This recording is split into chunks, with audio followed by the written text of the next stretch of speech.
Anna Foster sat in seat 4C on the first-class cabin, her laptop glowing with a giant spreadsheet filled with problems only she could fix. She worked as the travel and vendor manager for a luxury brand, and every detail depended on her steady hands. For 12 years she carried the company on her back without ever being seen. She typed quickly, reminding herself to double-check the transport for their big summit in Arizona. She had not slept for 72 hours, but she told herself she would rest when everything was perfect. Then the air in the cabin shifted, and she felt the kind of tension that warned her something dangerous was coming. Clara Vance, the CEO's glamorous wife, entered the cabin like a queen walking into her kingdom. She wore a soft cream outfit that looked too expensive to touch, and her blonde hair fell perfectly on her shoulders. Behind her walked her assistant, a nervous young lady with too many designer bags. Anna kept her eyes lowered, hoping Clara would ignore her the way she always did. But Clara stopped beside her seat, leaned close, and held out her phone to a flight attendant. "Verify this transaction," she commanded, her voice sharp and clear. The attendant blinked in confusion as Clara pointed straight at Anna, her eyes cold like polished glass. Anna tried to explain that the charge on the company card was for a venue deposit that the CEO himself had approved. But Clara moved with frightening speed and snatched the heavy black card right from Anna's tray table. "Hey!" Anna gasped, reaching for it, but Clara held it high like a trophy. $24,800, Clara announced loudly, making sure every passenger heard her. "A fraudulent charge. Made by our employee here." Silence spread through the cabin as people turned to stare. Anna felt her cheeks burn with shame as Clara pressed her thumbs to the card, bent it, and snapped it clean in half. "Congratulations," Clara said, dropping the broken pieces on Anna's keyboard as if ending a battle she had won.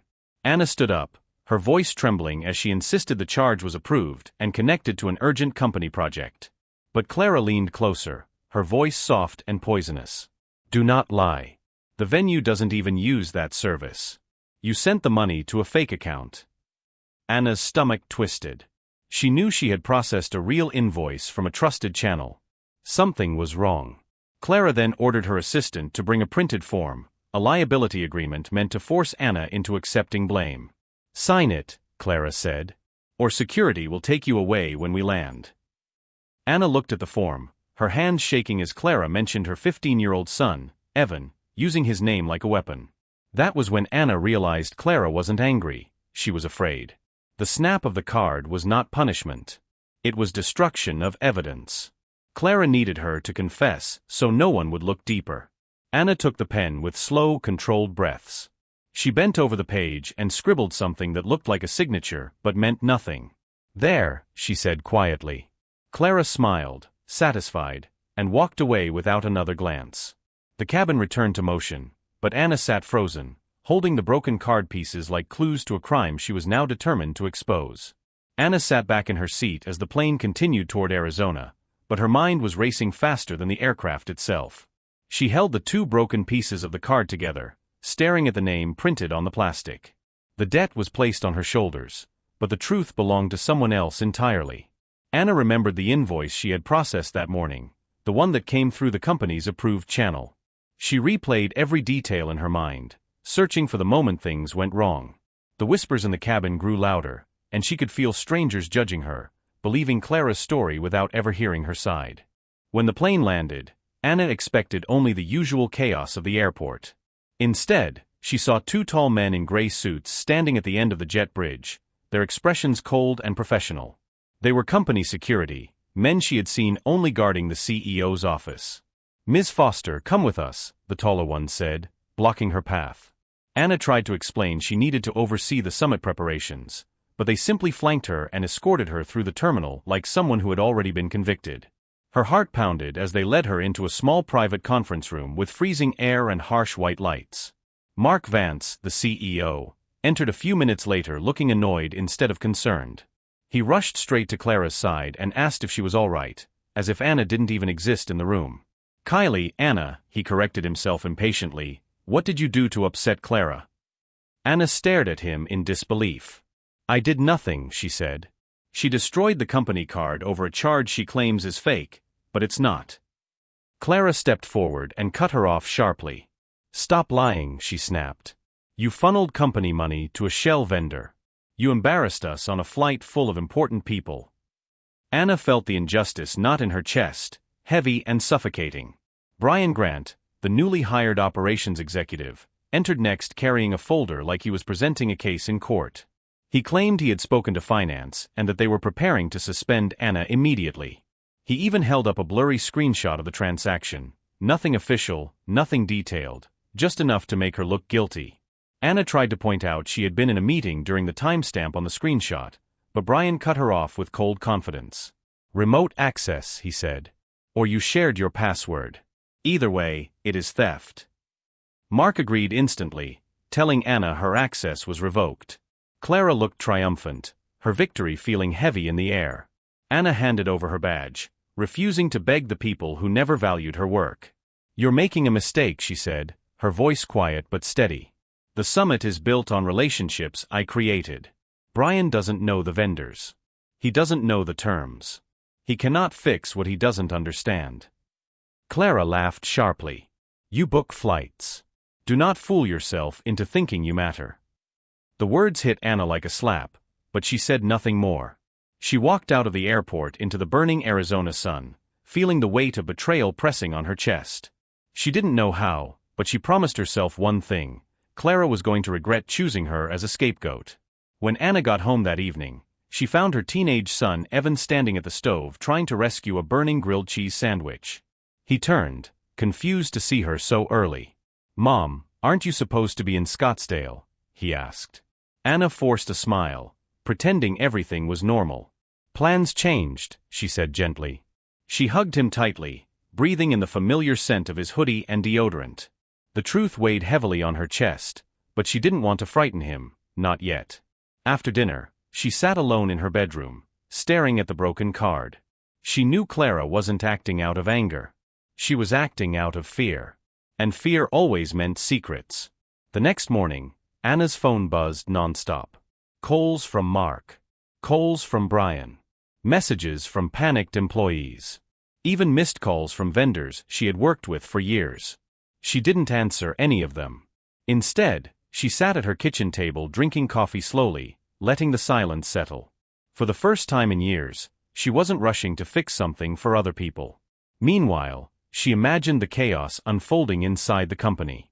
Brian trying to contact vendors he had never met. Mark yelling at interns. Clara pretending everything was under control. She knew the system better than anyone. And she knew without her, everything would fall apart faster than they expected. By noon, the messages changed tone. They were no longer demanding. They were desperate. One vendor after another told Anna that the company was refusing payment, passing blame, or threatening legal action to force them to continue working. Tony, the trucking fleet owner, left her a voicemail filled with frustration. Your new guy is yelling at my drivers, he said. And your CEO's wife told me you're under investigation. I don't believe a word she said, but they're trying to drag everyone into it. Anna listened with clenched fists. Clara wasn't satisfied with framing her. She was actively destroying her reputation with people Anna respected. That evening, Anna finally answered Tony's call. His voice softened when he heard her. Tell me the truth, Anna. What's going on? She told him everything. How Clara snapped the card, how Mark refused to listen, how Brian waved around a blurry screenshot. Tony sighed heavily. They're building a case, he warned. They're calling vendors saying you stole money. They're telling people to stay away from you. Anna closed her eyes, feeling the reality settle in. This wasn't just about firing her. Clara wanted to erase her completely. But Tony surprised her. You stood by us for years, he said firmly. So now it's our turn. You fight back. Don't let them bury you. When the call ended, Anna went straight to her bedroom closet and pulled out a small laptop bag she hadn't touched in years. Inside was an external hard drive she had used to back up her company emails every Friday. She connected it to her personal laptop, praying the files were still intact. After a long loading process, her archived inbox opened. She searched for the vendor name linked to the $24,800 charge. Nothing. She searched for the invoice number. Still nothing. Then she tried another word, approval. Hundreds of emails appeared. Narrowing them by date, she found something that made her breath stop, an email sent from her account approving the wire transfer. But she hadn't sent it. She opened the email carefully. It was written in her usual style, using her signature block, but she noticed something wrong. The email metadata showed it was sent from an iPhone. Anna never used the Outlook app on her phone. She hated its interface. Someone had sent it pretending to be her. Then, at the bottom of the thread, almost hidden, she spotted a faint text trail that had not been cleaned properly. Original message from C. Vance. Her heartbeat quickened. This wasn't an accident or a misunderstanding. Clara had drafted the fake approval, sent it to Brian, and together they forwarded it to accounting. They had framed her deliberately. But the real shock came from the invoice attached.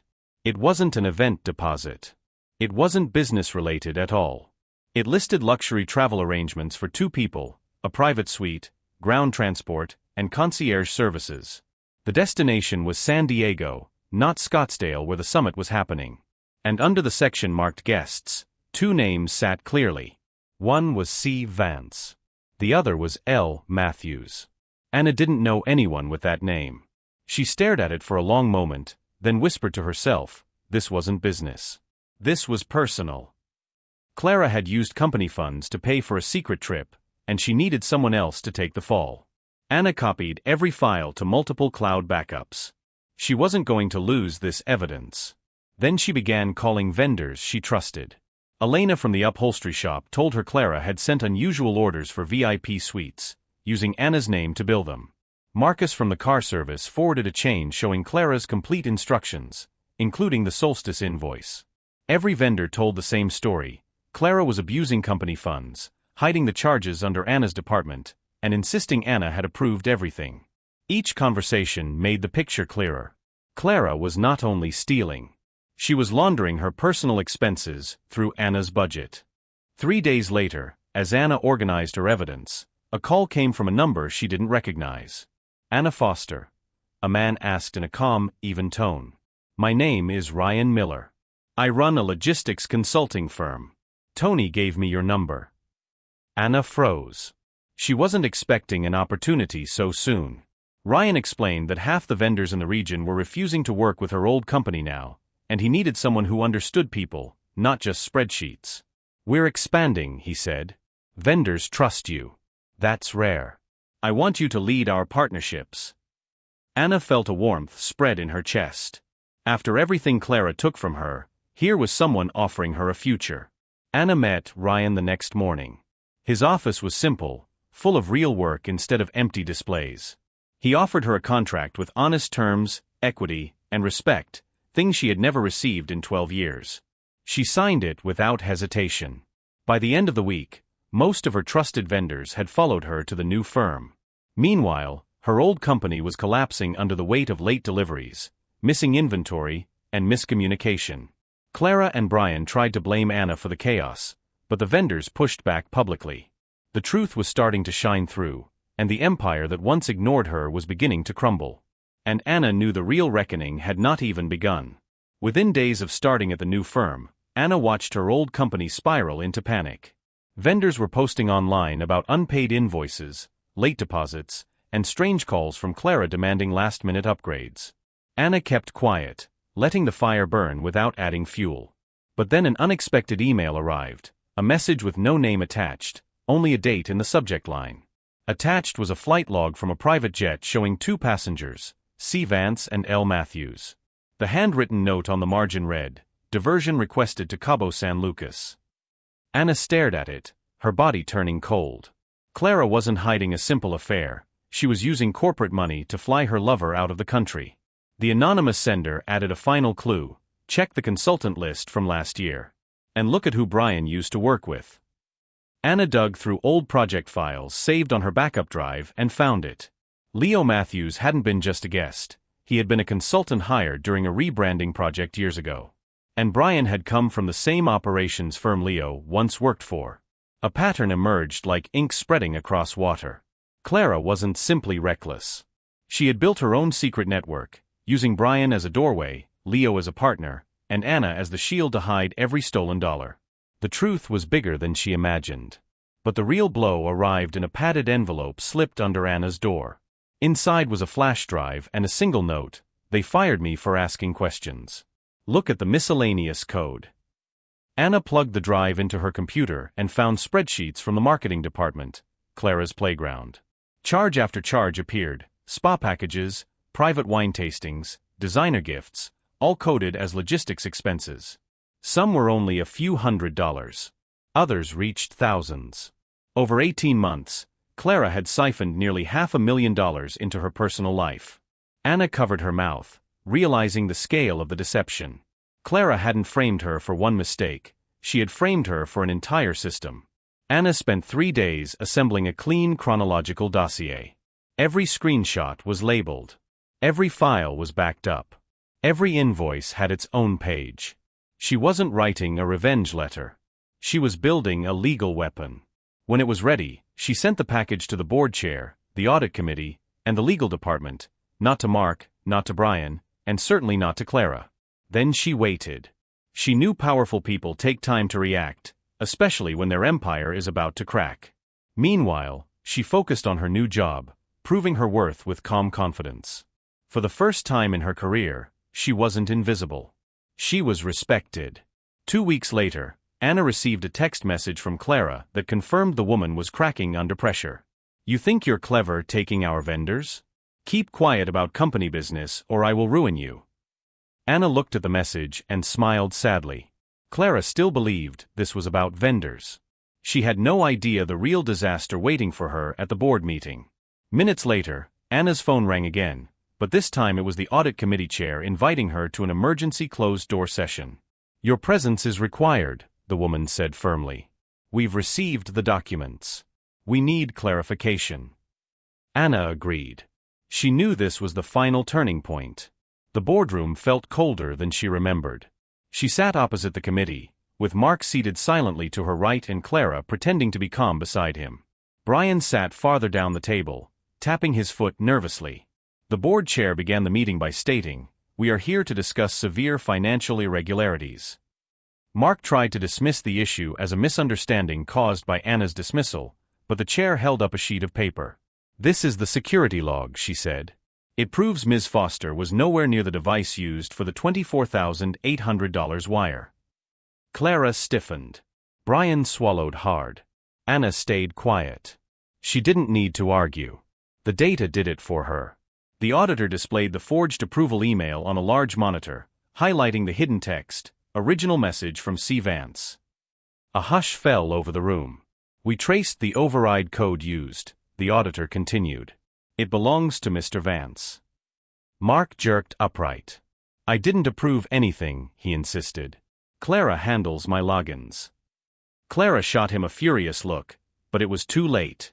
The board asked about the flight to Cabo, the second guest, and the consultant's connection to Brian's old firm. Mark looked at Clara in disbelief.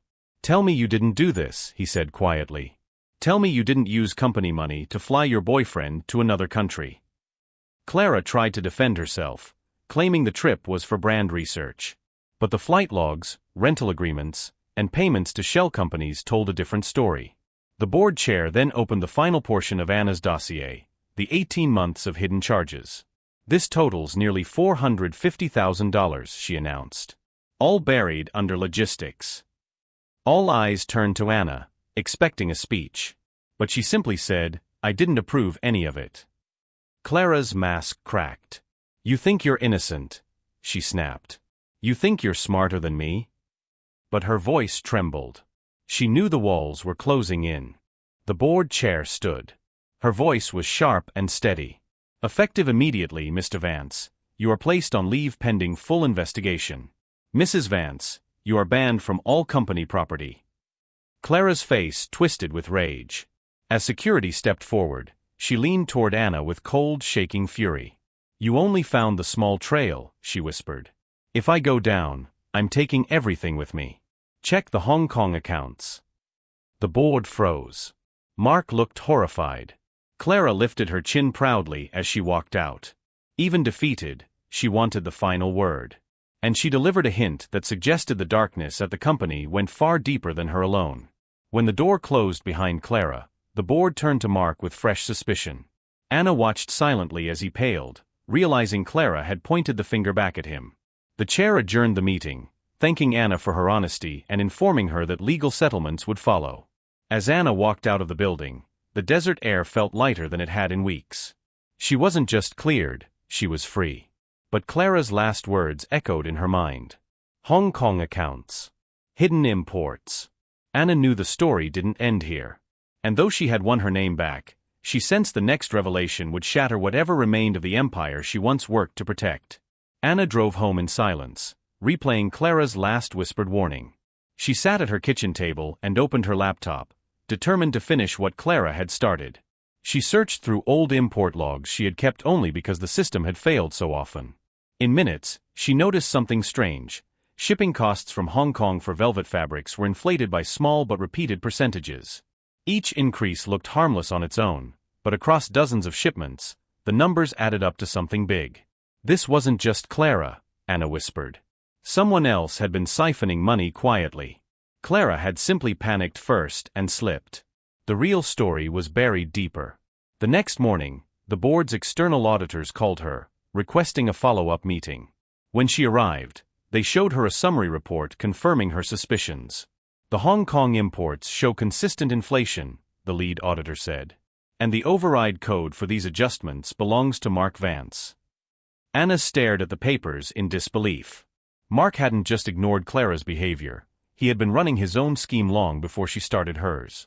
He used small percentages, the auditor explained. Just enough to hide under normal cost increases. Anna realized Clara's warning had not been meant to save herself. It had been a final act of revenge against the man who had abandoned her.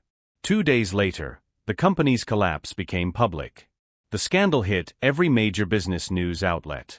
Luxury brand under fire, one headline read. CEO accused of multi-year fraud, another declared. Social media exploded with employees, vendors, and designers sharing stories of chaos and unpaid bills. Mark was removed from the building by security, shouting that he had been betrayed. Clara was already facing lawsuits for misappropriation. Brian, terrified, resigned before being terminated. Anna received all the updates through quiet emails from the audit committee. She didn't celebrate. She didn't gloat. She simply watched as the empire she had held together with her bare hands finally crumbled without her. That afternoon, a courier delivered an envelope to her home. Inside was an official letter from the board acknowledging her innocence and offering a settlement for wrongful termination and defamation. $350,000.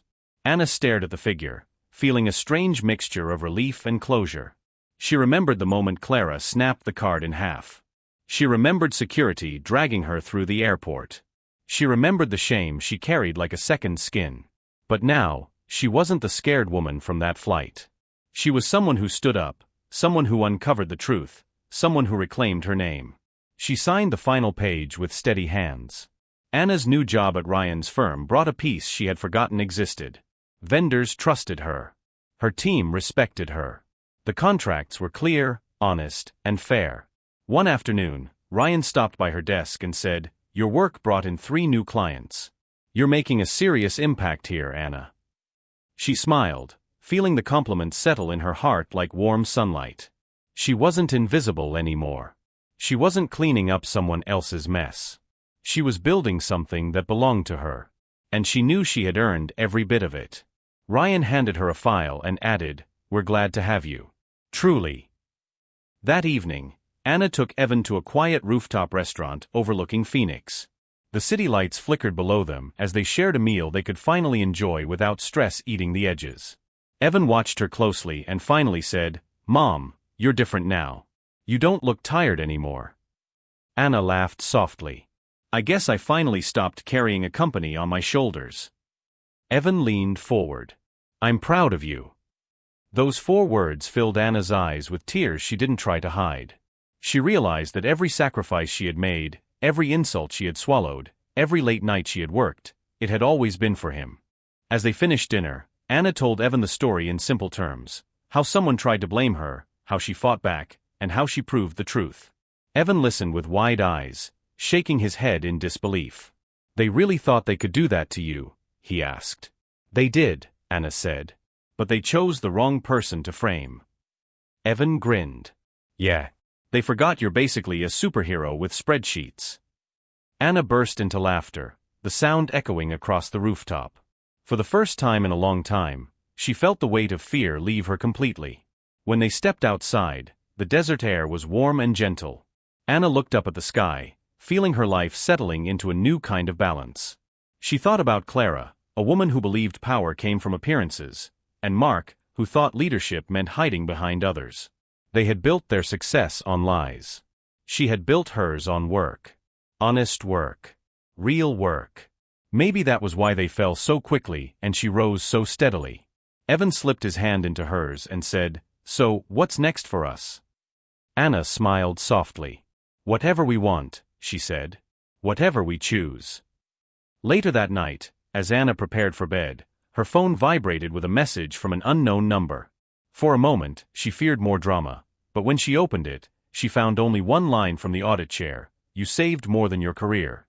You saved the people who believed in you." Anna closed her phone gently. She didn't need applause or attention. All she needed was the knowledge that her truth was stronger than their lies. She turned off the lights, letting the quiet wash over her. For the first time in years, she wasn't bracing for the next crisis. The next morning, Anna woke feeling lighter than she ever had. She made breakfast for Evan, humming softly as sunlight filled their small kitchen. The world felt different, not because money came, not because vindication arrived, but because she finally chose herself. As she locked the front door and headed to work, she whispered a simple promise to the desert sky. No more being invisible.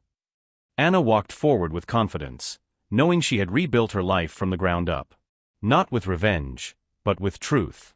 Not with anger, but with courage. And as the day began, she carried only one thought: her life was finally her own, and she would never let anyone take it again. If you enjoyed this story, don't forget to like the video, subscribe to the channel, and tell me your thoughts in the comments below. I love reading your reactions.